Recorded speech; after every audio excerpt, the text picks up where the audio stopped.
Oke, selamat datang di channel Mas Bor. Kali ini Mas Bor juga baru punya kesempatan untuk bisa upload video lagi. Oke, sekarang kita mau bahas sepatu ya, yang sudah cukup lama saya pakai. Saya pakai secara daily dan saya pakai juga secara ekstrim.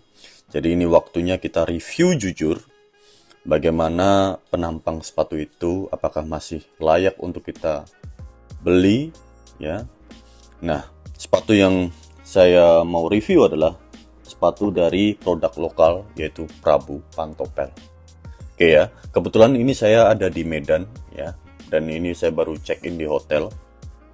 Ah, jadi ini sepatu sudah menemani saya ke beberapa kota di Indonesia ya. Dan ini juga saya pakai daily, just informasi aja. Dan ini juga saya pakai secara ekstrim. Kenapa saya bilang ekstrim? Nanti saya tampakkan beberapa videonya ya.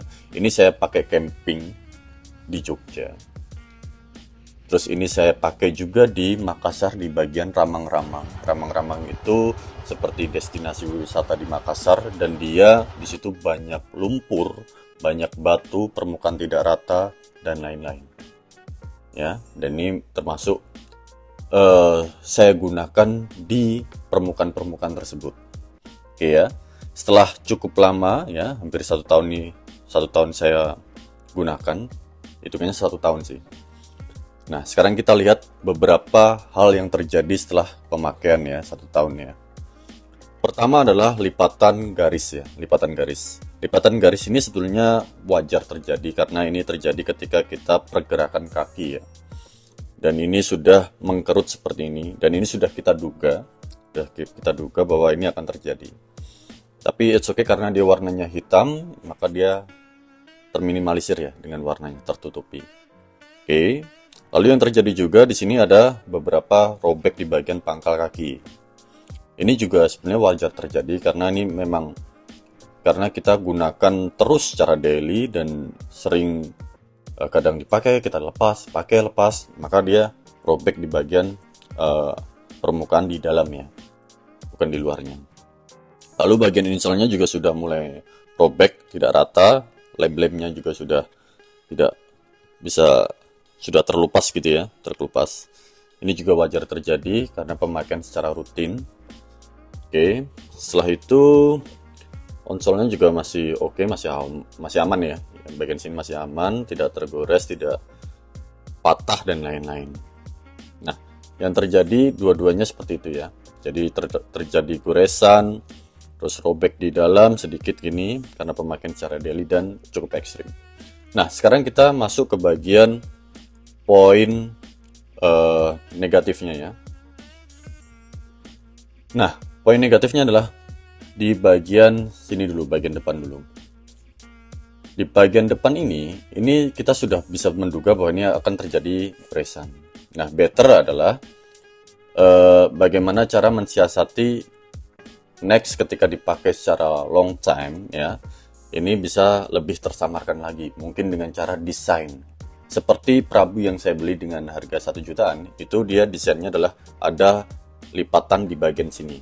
Jadi dia ketika ada goresan atau istilahnya keriput di bagian sini, itu tersamarkan dengan sebuah desain. Jadi lebih elegan lagi. Oke.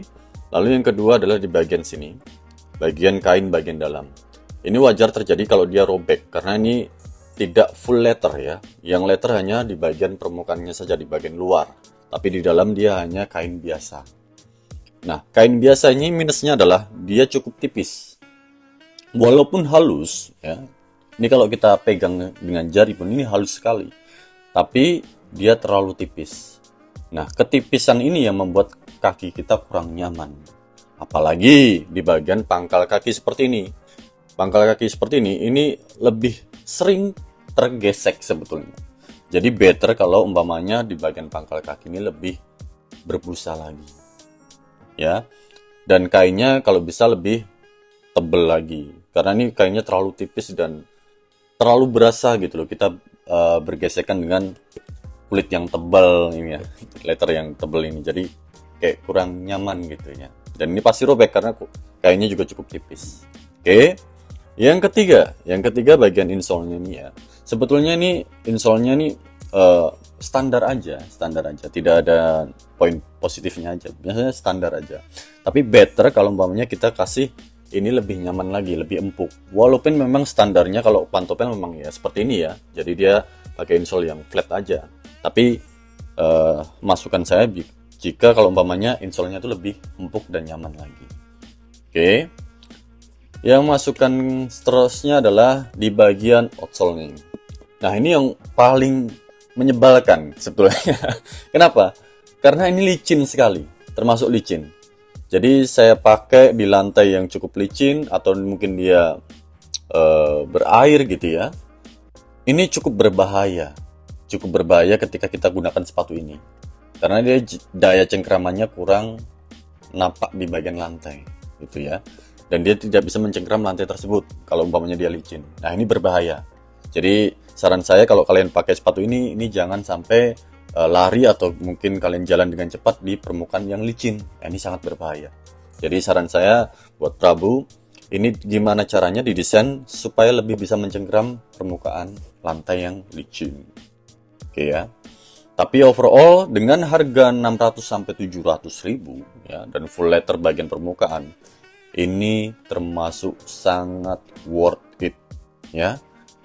Dipakai sudah 1 tahun dengan daya ekstrim dan daily. Penampangnya dan permukaan dan desainnya masih oke, masih bagus, masih layak, masih kelihatan oke banget. Jadi dengan harga 600 ribu saja dapat kulit ya, kulit lagi. Ini cukup sangat recommended untuk dibeli. Tapi dengan minus-minus hal tersebut. Tapi sebenarnya hal-hal yang tadi itu bisa kita minimalisir lagi kalau kita beli yang premium. Kebetulan yang premium juga saya sudah beli harga 1 jutaan. Itu memang lebih empuk dan lebih enak dan lebih premium memang. Dan lebih tidak licin. Itu benar. Ya. Tapi kalau kalian mau beli yang ini, silakan cek link deskripsi di bawah. Oke ya, thank you.